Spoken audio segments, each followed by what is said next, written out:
Good morning everyone, welcome to Nobel stories. And Nobel স্টোরিজের এই ভিডিওতে আমি করব দিল্লিকে এক্সপ্লোর। এই ভিডিওতে আমি যাব আমার দাদার সাথে জামা মসজিদে স্ট্রিট ফুড ট্রাই করতে, লেপার্ড ট্রেল দেখতে, আর যাব সিআর পার্কও। ভিডিওতে থাকবে খাওয়া দাওয়া, long bike and car rides, আরও অনেক কিছু। তাহলে দেরি না করে এই ভিডিওটাকে শুরু করা যাক। সকালবেলা আমার প্ল্যান ছিল একটা বন্ধুর সাথে বেরোনো to see old Delhi, but আমাদের প্ল্যান ক্যান্সেল হয়ে গেল সিন্স বন্ধুর শিফটিংয়ে কিছু ইস্যু এসেছে, তাই জন্য ও আসতে পারলো না। তাই তখন আমার কাজিন বললো চল তোকে বাইকে করে ওল্ড দিল্লি নিয়ে যাই। সো নাও আমরা ওল্ড দিল্লি যাচ্ছি on a bike. So all set, আর আমরা শুরু করছি আমাদের বাইক রাইডটা। আস্তে আস্তে আমরা বেরিয়ে পড়েছি রাস্তার মধ্যে। অ্যান্ড ইটস অসম। দিল্লিতে বিশাল গরম আছে, বাট বাইক রাইড করতে মজা আসছে আলাদাই। আমরা এই বাইক রাইডটা শুরু করলাম গুরগাঁও থেকে। গুরগাঁও থেকে জামা মসজিদ ইজ অ্যারাউন্ড 34 কিলোমিটার। সব থেকে প্রথমে আমরা আসলাম একটা পেট্রোল পাম্পে। তো আমরা ফার্স্ট স্টপে চলে এসেছি, এখানে একটা জায়গায় তেল ভরাতে।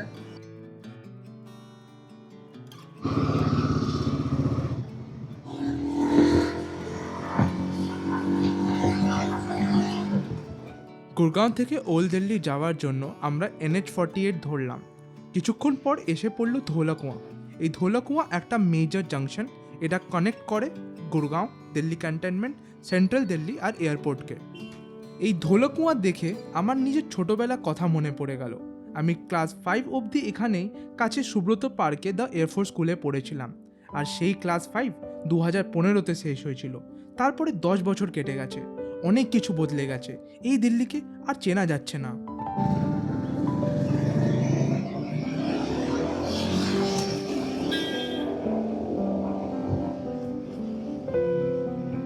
তো আমরা এখন দিল্লির ভেতরে আছি। অ্যান্ড এখানে সব এদিকে সব ভবন নলগুলো ছিল, পুডুচেরি ভবন, মণিপুর ভবন, আসাম ভবন। অ্যান্ড এইদিকে খুব সুন্দর গ্রিনারি আছে, উপরে গাছ আছে, তো এখন গরমটা একটু কম লাগছে। বাট বাকি যে হাইওয়েগুলোতে যা গরম লেগেছে আমাদের, বাপ রে বাপ, ভাই সাহাব, আলাদা লেভেলেরই গরম চলছে দিল্লিতে। আমি শুধু ইয়ে চালাতে পারি, সাইকেল। সাইকেল তাও একটা লোককে ঠুকে দিয়েছিলাম, তারপরে ট্রমা চলে এসেছে, তারপরে বাইক দড়িয়ে করে দিই।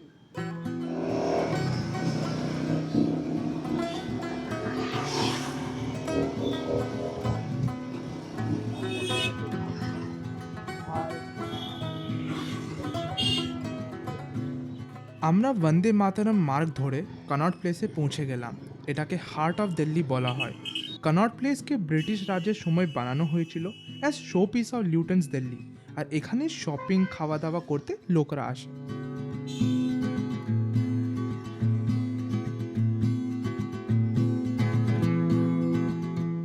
আজকে রোদটা খুব বেশি ছিল, তাই আমরা মাঝে এক জায়গায় ব্রেক নিলাম অ্যাজ মাথাটা একটু ঘোরাচ্ছিল এতক্ষণ রোদে ট্রাভেল করে। বিশাল গরম, তো মাঝে আমরা একটু দাঁড়িয়ে একটু এখানে ব্রেক নিচ্ছি।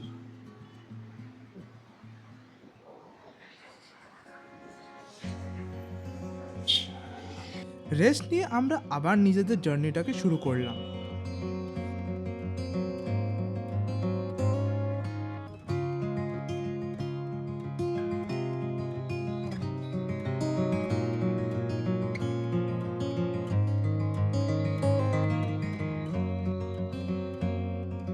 কিছুক্ষণ পর আমরা রেড ফোর্ট পার করে পৌঁছে গেলাম চাঁদনি চক। চাঁদনি চক ওল্ড দিল্লির একটা ফেমাস বাজার, যেটা বলা হয় যে শাহজাহান বানিয়েছিল। এটা অনেকটা আমাদের বড় বাজারের মতো। এখানে জুয়েলারি, জামা কাপড়, spices, dry fruits, perfume and সব রকমের স্ট্রিট ফুড পাওয়া যায়। আমরা চাঁদনি চকের ওম্যাক্স মলে এসে আমাদের বাইকটাকে পার্ক করে দিলাম। ওম্যাক্স মল থেকে জামা মসজিদ যাওয়ার জন্য রিক্সা লাগবে, সো রিক্সার খোঁজে বেরিয়ে পড়লাম। তো এখন আমরা চলে এসেছি চাঁদনি চক অ্যান্ড ওম্যাক্স মলের মধ্যে গাড়িটাকে পার্ক করে এখন আমরা ঘুরতে বেরিয়েছি চাঁদনি চক পায়ে হেঁটে। তো এখানের মধ্যে দেখে খুব ভিড় অ্যান্ড অল আছে। রিক্সা স্ট্যান্ডে আমাদের আলাপ হলো একটা আঙ্কেলের সাথে। অ্যান্ড উনি বললেন যে জামা মসজিদের রিক্সা তো এইভাবে যায় না, বাট উনি আমাদেরকে নিয়ে যাবেন। আর এটাও বললেন मेहनत मेरी मेहनत देख के देना। आपको लगे तो अच्छा चाहिए, मेरी मेहनत देख के आप देना। তখন এই কথাটাকে অত সিরিয়াসলি নিইনি আর চেপে পড়লাম আমাদের জামা মসজিদের উদ্দেশ্যে। তো এখান থেকে অ্যারাউন্ড 15 মিনিটসের ওয়াক ছিল। তো আমরা এখান থেকে একটা রিক্সা নিয়ে নিয়েছি টুয়ার্ডস, কোথায় যাচ্ছি এখন আমরা? হ্যাঁ, আমরা এখান থেকে রিক্সা নিয়ে নিয়েছি টুয়ার্ডস জামা মসজিদ। কিছুটা রাস্তা পার করার পর বুঝলাম ওনার ওই কথাটা। একটু আগে গিয়ে দেখলাম রাস্তা ক্লোজ, একটা স্টপ সাইন আছে। দেন সামথিং ক্রেজি হ্যাপেন্ড। উনি রিক্সাটাকে নিলেন, মাটিতে শুয়ে দিলেন অ্যান্ড ওই স্টপ সাইন নিচের থেকে টানতে টানতে ওই পার নিয়ে গেলেন অ্যান্ড তারপর বলুন আসুন চেপে পড়ুন। আমরা তো অবাক, এমনি জিনিস আমি নিজের লাইফে কোথাও দেখিনি।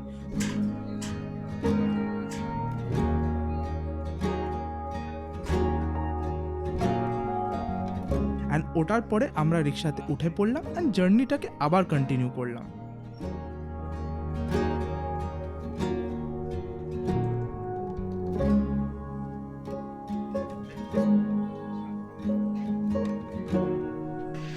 তো এখন আমরা জামা মসজিদ পৌঁছে গেছি অ্যান্ড জামা মসজিদের সাইড দিয়ে দিয়ে যাচ্ছি অ্যান্ড পুরো দিল্লির লেন্সগুলোকে এনজয় করতে করতে অ্যান্ড ওল্ড দিল্লি ভাইবস যেটাতে আছে, বেশ ভিন্টেজ ভাইবস, ওর রাস্তার মধ্যে থেকে পার হতে হতে আমরা ঠিক ওই গলিতে পৌঁছাচ্ছি যেখানে দিল্লির স্ট্রিট ফুড পাওয়া যায়।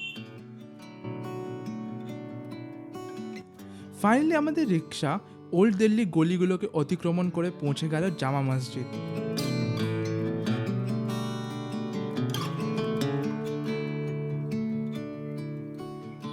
নেমেই দেখলাম অপোজিট সাইডে দ্য ফেমাস ফুড গালি, যেখানে বিভিন্ন রকমের কাবাবস অ্যান্ড অল পাওয়া যায়। অ্যান্ড ভাই সাহেব, আমাদের ফার্স্ট রিয়াকশন হচ্ছে কি ভিড় ওখানে, চারিদিকে লোক লোক লোক অ্যান্ড জনকোলাহল ভরে আছে ওখানে। তো আমরা এখন পৌঁছে গেছি জামা মসজিদ গেট নাম্বার অপোজিট ওয়ানের অপোজিটে গলিটা অ্যান্ড এখানটা it's like world famous for its food and এখানে all type of non veg food পাওয়া যায়। চারিদিকে দোকানপাট আছে অ্যান্ড অনেক লোকজন আছে। Like it's like the real definition of hustle and bustle of Delhi. তো এই জায়গাটা আসলে বোঝা যায়।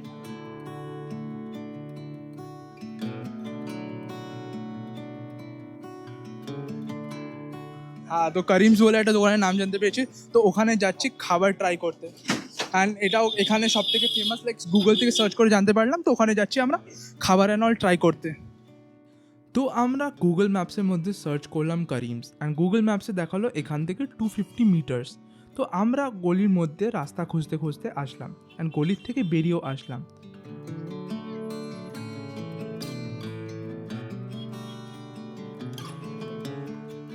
তো ওই গলিটা থেকে বেরিয়ে আমরা একদম মেন রাস্তা অপোজিট জামা মসজিদ হাঁটতে থাকছি অ্যান্ড ওখান থেকে আমরা যে দোকানটা দেখছি গুগল ম্যাপসে দেখতে দেখতে যাচ্ছি, এইখান থেকে অ্যারাউন্ড 250 মিটার্স আরও বেঁচে আছে। অ্যান্ড হাঁটতে হাঁটতে পৌঁছে গেলাম একটা কাপড় অ্যান্ড ইলেকট্রনিক্স মার্কেট অ্যান্ড কি ভিড় ওখানে চারিদিকে, দেখে তো মনে হচ্ছিল না কি করিমস ওখানে পাওয়া যাবে। তো রাস্তার মধ্যে জবরদস্ত ভিড়, মানে আলাদা লেভেলেরই ভিড় আছে এখানে। তো পুরো ঘেমে গেছি, গরম লাগছে। আর বাট এখন আমরা দোকানটা খুঁজে পাইনি, তো দোকানটা খুঁজে যাচ্ছি। প্রায় এখানে সন্ধে হয়ে গেছে আর এখানে নামাজ পড়া হচ্ছে, তো এখানে ব্যাকগ্রাউন্ডে আওয়াজও পাবেন আপনারা। অ্যান্ড বাট গুগল ম্যাপস আমাদের লেফট রাইট করে যাচ্ছে, স্টিল আমরা দোকানটা পেলাম না এখনো। অ্যান্ড এখানে সব কাপড় দোকানের মার্কেট, তো এখানে খুব হাইলি আনপ্রবাবেল অলসো কি এখানে একটা চিকেন দোকান পাবো আমরা। ওটা তো আমরা অনেক পেছনে ছেড়ে এসেছি, বাট লেটস সি কোথায় যাচ্ছে আমরা। ইয়েস, তাড়াতাড়ি এটাকে নিপটে আবার বাড়িও ফিরতে হবে আমাদেরকে। অ্যারাউন্ড এখান থেকে বাইক রাইডে কত ঘন্টা লাগবে? 1-1.5 ঘন্টা লাগবে ফিরতে গুরগাঁও। তো ওটাও দাঁড়, তারপর দাদার আবার রাত্রির থেকে নাইট শিফট আছে। তো এখানে এটাকে তাড়াতাড়ি র্যাপ আপ করতে হবে আমাদেরকে, বাট আমরা দোকানই পাচ্ছি না কিছু। আমি দেখাচ্ছি কি কোথায় পৌঁছেছি আমরা।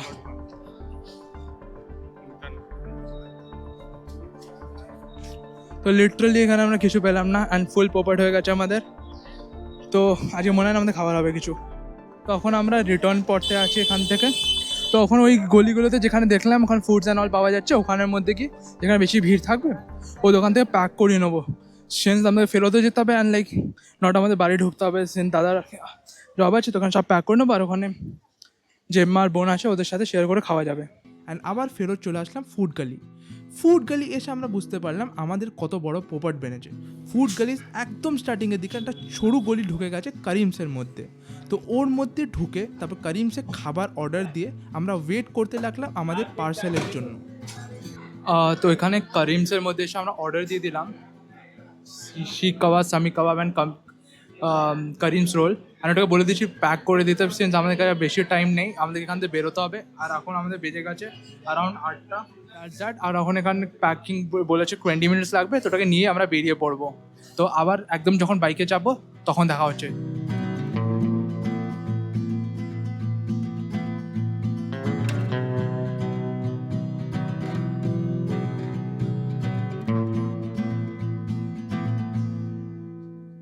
আজ বাইকে বসে মনে হলো আমরা সব সময় ডেস্টিনেশনের চিন্তা করি আর সেই চিন্তায় রাস্তার অনুভূতিগুলোকে মিস করে যাই, কিন্তু যেখানে পৌঁছাই সেখানেও থামার আগে আবার নতুন ডেস্টিনেশনে বেরিয়ে পড়ি।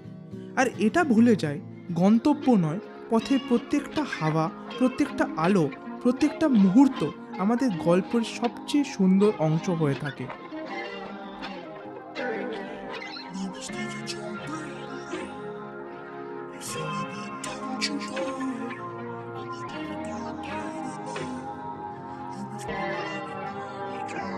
कभी खफा ना होना दोबारा, करी जो गलती आगे नहीं दोहराना। तू भी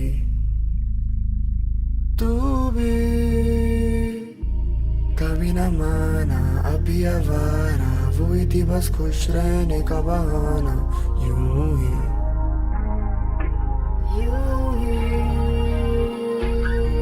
मैं बस देख जाऊं तेरी राह, ये समय भी थम चुका है, अब एक कविता है तेरे नाम, हम इस मदिरा में डूबे जाए। मैं बस देख जाऊं तेरी राह, ये समय भी थम चुका है, अब एक कविता है तेरे नाम, हम इस मदिरा में डूबे जाए। অ্যান্ড ফাইনালি পৌঁছে গেলাম বাড়ি, আবার 33 কিলোমিটার ট্রাভেল করে। অ্যান্ড দেন ফাইনালি ফ্রেশ হয়ে আমরা কাবাবস খেতে বসলাম। জামা মসজিদ থেকে যে কাবাবসগুলো এনেছিলাম এখন ওটা খাওয়া হচ্ছে বাড়িতে। Kebabs were very tasty, and with this, our day one comes to an end. Hello guys, welcome to yet another vlog of Noble Stories. And আজকে আমরা যাচ্ছি গুরগাঁওতে লেপার্ড ট্রেলস। অ্যান্ড ফার্স্টলি আমি এর ব্যাপারে কিচ্ছু জানি না, আমি এটা ইউটিউবে কিছু জানি না, বাট আমার কাজিনস বললো কি এখানে খুব সুন্দর একটা লেপার্ড ট্রেল আছে যেখান থেকে গাড়ি নিয়ে গেলে খুব সুন্দর লাগবে। তো আজকে আমরা ওখানেই যাবো অ্যান্ড ওই জায়গাটাকে দেখবো। ইয়েস, তো আমাদের জার্নি শুরু হয়ে গেছে টুয়ার্ডস লেপার্ড ট্রেল। তো আমাদের ড্রাইভিং সিটে আছে জেঠু।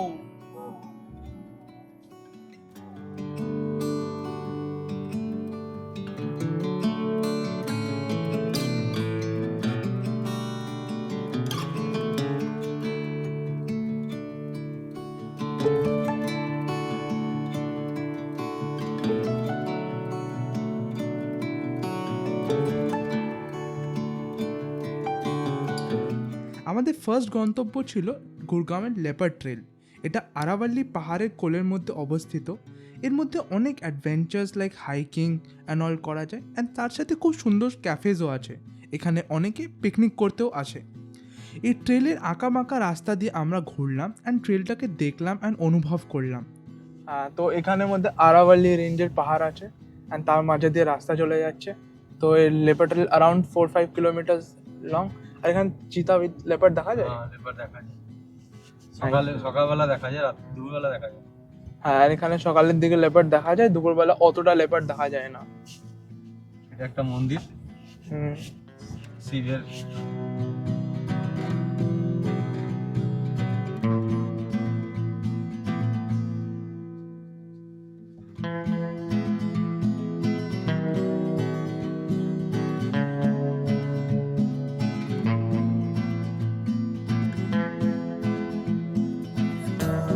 তো লেপার্ড ট্রেল দেখার পর আমরা যাচ্ছি এখন সিআর পার্ক।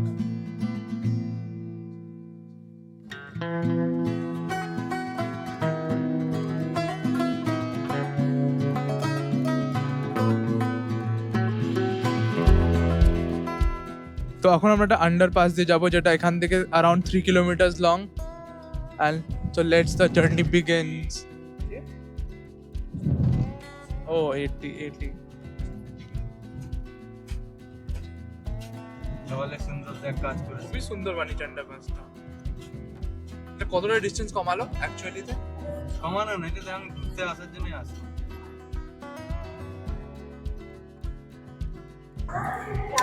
এটা ধরো, দেখি বেরোতে পারি কিনা। বহুত গরম।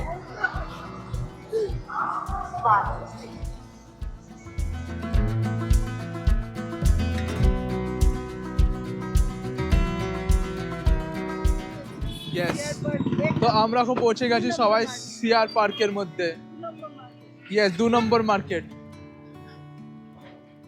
সিআর পার্ক একটা ফেমাস বেঙ্গলি রেসিডেন্সিয়াল এরিয়া যেটা 1960 অ্যারাউন্ড তৈরি হয়েছিল। তো এখন আমরা সিআর পার্ক চলে এসেছি। সিআর পার্কের গলির মধ্যে হেঁটে যেতে যাচ্ছি। এখানে খাবার দাবারের দোকান আছে, and it's like full Bengali culture এখানের মধ্যে। দিল্লির মধ্যে বেঙ্গলিরা ম্যাক্সিমাম এখানেই আছে। আমি সবথেকে প্রথমে সিআর পার্কে গিয়ে শর্মা রোল ট্রাই করলাম। সিন্স আমি তো বাঙালি ছেলে, আমি ওখানে বাংলা খাবার খেয়ে কি করব।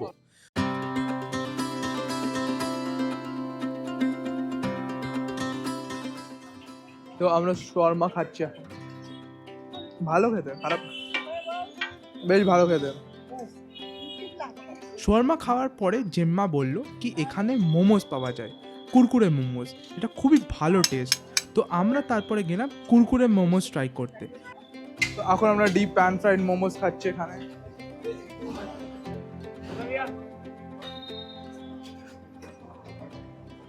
চলে আয়, তুইও চলে আয়। তোকে তো ব্লগে আসতে লজ্জা কেন? ঠিক আছে ভাই, আজকালকার বাচ্চারা বেশি কুল হয়ে গেছে ভাই।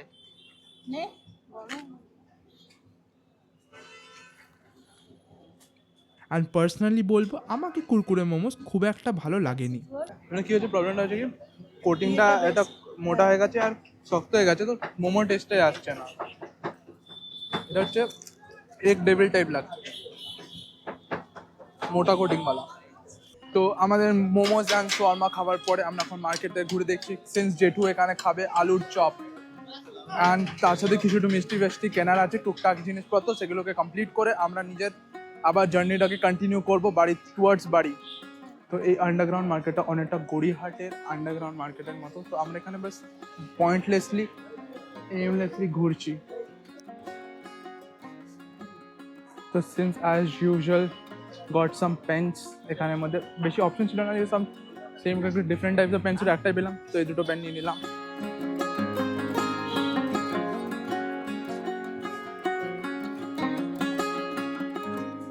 মোমোস খাওয়ার পরে আমরা গেলাম সবাইকে দাও। চা খেতে। চায়ের সাথে জেঠু আনলো কিছু চপ। তো এখন আমরা খাচ্ছি এখানে দাদুর চপ, দাদু কাটলেট চপ। দাদুর চপের দোকান, দাদুর চপের দোকান। পুরো কলকাতার মতো চপ। দাদুর চপের দোকানের আলুর চপ। হ্যাঁ, দাদুর চপ শুনতে কেন আজবই লাগে। দাদুর দোকানের আলুর চপ, দাদু কাটলেট চপের আলুর চপ। তো এখানে আমাদের চপ খাওয়া ডান, পেন্স কেনাও ডান। আমরা এখানে খাওয়া দাওয়া হয়ে গেছে, এখন চা খাবে জেঠু আর জেম্মা। আমরা এখন চা খাচ্ছি আলুর চপের পরে, গরম গরম চা।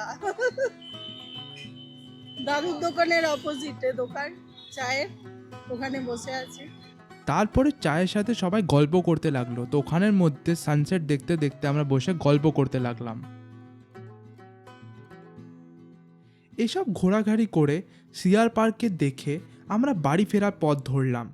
তো সিআর পার্কে আমাদের সব কাজ শেষ হয়ে গেছে, and now we are on our way back to home. তো আমরা গাড়িতে বসেছিলাম, অ্যান্ড জেঠু আমাদের জন্য মজিটো নিয়ে আসলো, আবার ক্র্যানবেরি মজিটো। লেটস টেস্ট ইট। ভালো খেতে। ক্র্যানবেরি।